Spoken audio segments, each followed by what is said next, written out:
जाइए आप।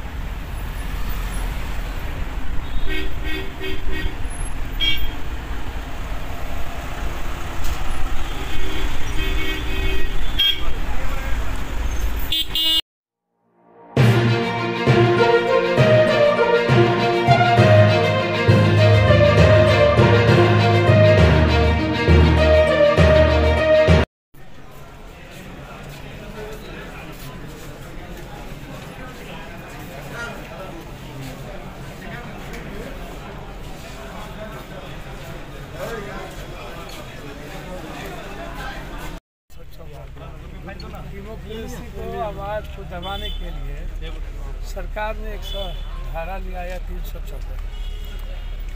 जब कभी किसी गलत विचारों का, एक्शन का, पैमानों का, गलत लोगों का प्रतिकार किया जाता है 354 लगा के आम जनता को परेशान किया जाता है। और आचार संहिता एक इंस्टॉलमेंट बन गया है। सरकार अपने एसडीओ और अपने सरकारी मातहत के तहत नेताओं को और अपने विपक्षों को हमेशा परेशान करने के लिए, बस दूसरा तो कुछ है नहीं। आज क्या हुआ? 13 का स्टेटमेंट हो गया। मैंने दोस्त में कहा जो मेरे कैंडिडेट थे और हम प्रचार के लिए आए डिस्पोजल वाले मैं आगे दे। अच्छा, मुझे पॉलिटिकल बात बोले, ठीक है, अदालत का जो पॉलिटिकल बात बोले तो अभी जो स्थिति बन रही है 23 तारीख को बिहार में का बैठक है, लेकिन जहाँ का नीतीश कुमार गोलबंद करने चाह रहे हैं वहीं उनकी ही पार्टी से जो लोग हैं भाई है, मैं उनकी पार्टी से नहीं है, हम पार्टी से वो अलग हो गया। चुनाव के समय ना कोई यहाँ गिरा, कोई वहाँ गिरा, उनका गिरा रे अभी सीएम से लेकर जितने बीजेपी के बड़े बड़े पदों पर थे कर्नाटक में सब कांग्रेस ज्वाइन कर दी लगभग। अब मध्य प्रदेश में भी लगभग लोग जोशी जी के जो पूर्व डिप्टी सीएम थे उनके लड़के से लेके बीजेपी के सब लोग ज्वाइन कर दिए। और टीआरएस के बड़े बड़े नेता जो बीजेपी चाहती थी मेरी ओर आए, तो हवा का रुख देख करके अब सब कांग्रेस ज्वाइन कर।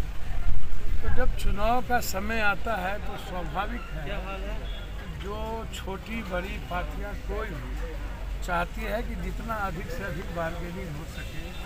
सत्ता और सियासत में यही ना कोनो अध्यात्म का खेल तो है नहीं। जितना हम समय पर रहते हुए चालाकी कर सके, धूर्तई कर सके। राजनेता अवसरवादिता का नाम ही ना राजनीति, कोई विचारधारा पर राजनीति तो चलती नहीं है। कब इधर कौन सी विचारधारा कब सही हो जाए, कौन गलत हो जाए, तो नेता अपने तरीके से चीज़ों को आता है। कब कहाँ किसको अच्छा लगेगा वो अपने तरीके से। जैसे उन्होंने कह दिया जातिवाद ज़्यादा खतरनाक हिंदूवाद, अब वो तो बुद्ध को मानने वाले और वाल्मीकि, संत रविदास, बाबा साहब अम्बेडकर को मानने वाले लोग। और यदि मैं सनातनी हिंदुत्व की बात करूं या आध्यात्मिक हिंदुत्व की बात करूं तो ज़्यादा जानते हैं। बेचारे पढ़े लिखे भी हैं, सीएम रहे हैं, लगातार मिनिस्टर रहे हैं। भी राजनीतिक फायदा के लिए ठीक है, हो सकता है क्योंकि जो सोच होगी वो नीतीश कुमार जी या महागठबंधन में उनके लिए हो सकता है कि वो उनके दल के हित में ना हो। लेकिन सीएम भी तो बने लगातार, उनको एमएलसी भी, लेकिन कोई कृपा नहीं किया गया। जब निश्चित रूप से गठबंधन में कोई भी छोटी बड़ा दल रहता है तो वो सम्मानजनक हिस्सेदारी चाहते हैं, भागीदारी भी चाहते हैं। मांझी जी तो बोल रहे थे कि हमको विलय करने के लिए बोला। सर, कोई भी विलय करने के लिए बड़ा पार्टी मैं भी चाहता हूँ। इस देश में जितना पुराना लोग जनता दल था, चाहे कर्नाटक का हो, समाजवादी पार्टी हो, चाहे नीतीश जी हों, लालू यादव जी हो, तो सब दल एक हो जाए। तो और मेरी भी इच्छा है कि जब नीतीश जी और यहीं से शुरुआत हो, लालू यादव जी दोनों दल एक कर लें। नीतीश जी बोले हैं मांझी जी बीजेपी के लिए जासूसी करते थे पार्टी में रह के। देखिए ना, नीतीश जी वो बड़े नेता हैं, वो क्या बोलते हैं, मैं उनका प्रवक्ता तो हूँ नहीं, लेकिन मैं अपनी बात कह सकता हूँ कि ये देखा गया है जब भी कोई राजनीतिक व्यक्ति कहीं से अलग होता है तो कम से कम अपने साथियों की आलोचना से सबको बचनी चाहिए। जब हम साथ रहते हैं तो परिवार की दृष्टि से रहते हैं। रास्ता अलग अलग हो सकता है, हर आदमी को अपनी राजनीति करने का, अपने रास्ते तय करने के राइट है, लेकिन इसके लिए जरूरी नहीं है कि हम किसी को गाली गलौज करें, किसी को कल तुरंत निकलते ही हम किसी को कुछ बोल दें। ये जो राजनीति में अपरिपक्वता है, मुझको लगता है कि ये कहीं से भी मूल्य और आदर्श और नैतिकता ये सही नहीं कहता। मुझे लगता है कि ये इन सब बातों से बचते हुए अभी ज़रूरत है इस देश को बचाने की। विपक्षी एकता की शुरुआत कोई आज नहीं, वैशाली से लेकर के विक्रमशिला और अर्थशास्त्री चंद्रगुप्त से लेकर के आज तक जब हम बिहार का इतिहास देखिएगा, नील गाय के आंदोलन से, किसान आंदोलन से लेकर के जेपी, तो बिहार हमेशा देश के जब भी संकट और संविधान और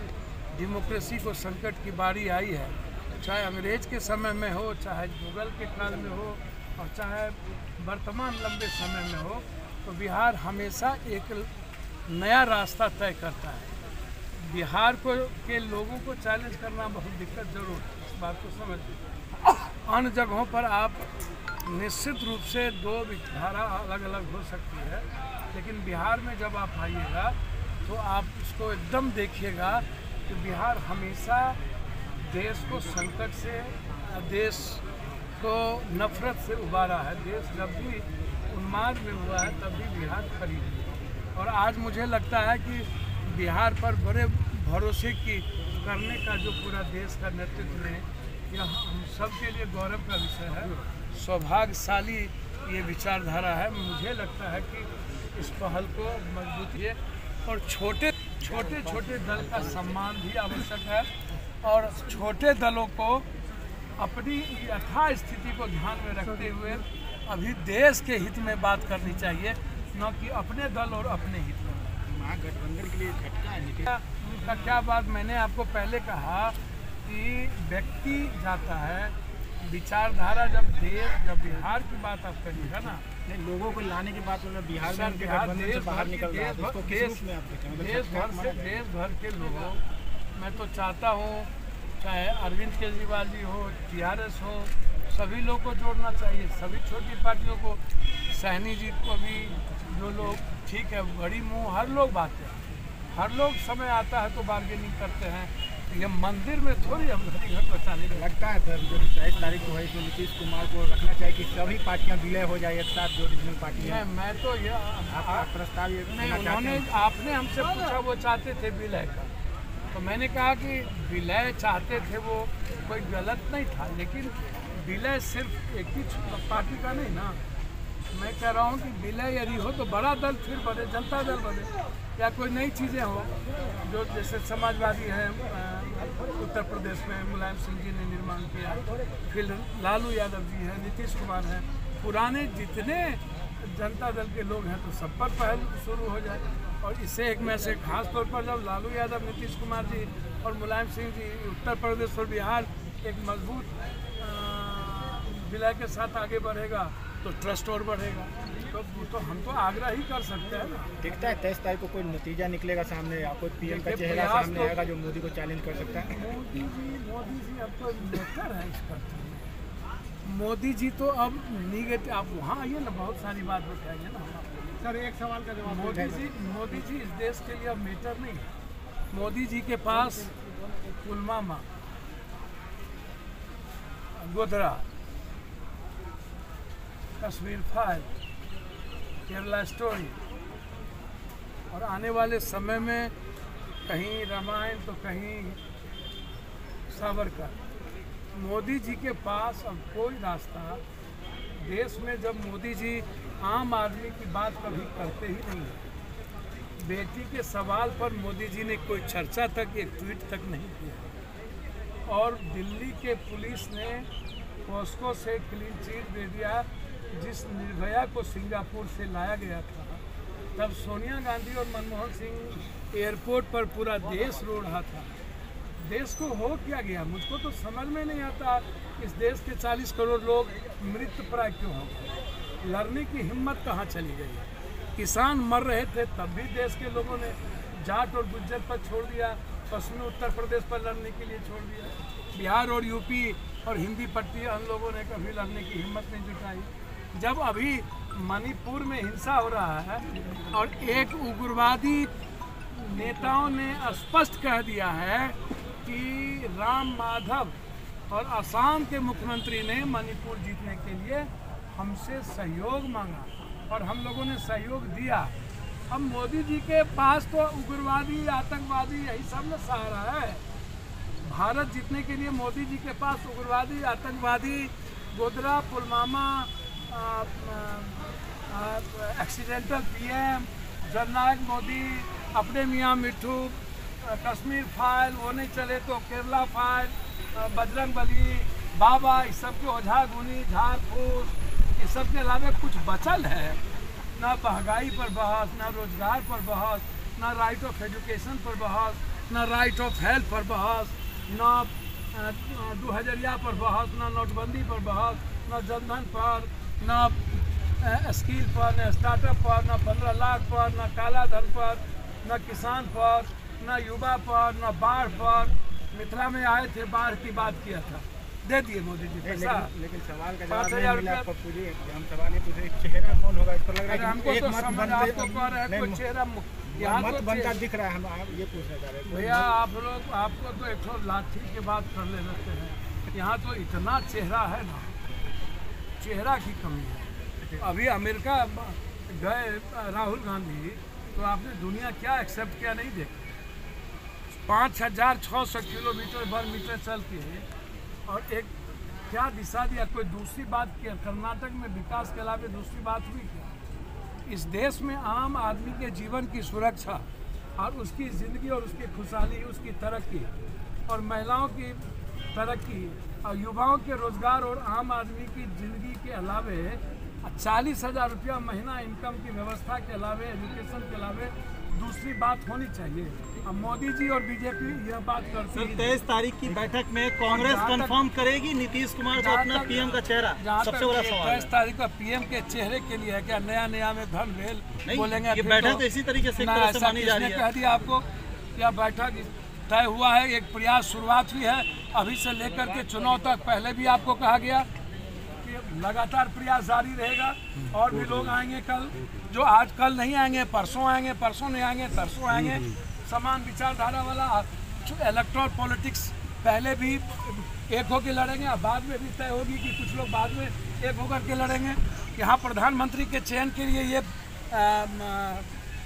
बैठक नहीं हो रही है, पहले ही ये बात बोल दिया गया। ये बैठक हो रही है एक देश को दिशा देने के लिए कि हम जहाँ जो दल घटक मजबूत है वहाँ उसका सम्मान कैसे हो और वहाँ वह व्यक्ति कैसे, जैसे मिथिला में कोई मजबूत है किसी सीट पर, उसका भी सम्मान हो, और देश के किसी स्टेट में मजबूत है उसका भी सम्मान हो। ठीक है पप्पू जी, एक आगे का बनना है। एम्स में जो हंगामा हो रहा है उस पर क्या कहेंगे, जो एम्स के लिए चल रहा है? सर हमको एक बात बताइए ना, हमारा बिहार में तू नटवा, थोड़ा बिहार में हम कि गाँव घर में नारी खोखी का लड़ाई नहीं होता है। गाँव घर में इधर से उधर, इधर से उधर, कि केंद्र की सरकार ना, पहले तो हम पूछना चाहेंगे आपसे, आप केंद्र की सरकार से आप यह पूछिए, जब 10,000 करोड़ रुपया बाढ़ से मुक्ति की बारी आई थी आपने 1 रुपया नहीं दिया। और हमारे इलाके में जितना चीनी मिल जय बार मोदी आए तय बार हमारा ये जो सबसे बड़ा फैक्ट्री था, जो हजारों करोड़ अरब की जमीन खाली पड़ी हुई है, इस पर चर्चा नहीं हो। और जब हम कोई नई चीज़ लाना चाहते हैं और सरकार जब कोई अच्छी एक ज़मीन देता है तो आप उसको रिजेक्ट कर देते। तो भैया मैं तो यही कह सकता हूँ ना कि यहाँ जो सरकार ने आपको दिया है उस पर आप निश्चित रूप से वह ज़मीन सही है और उस पर अधिग्रहण करके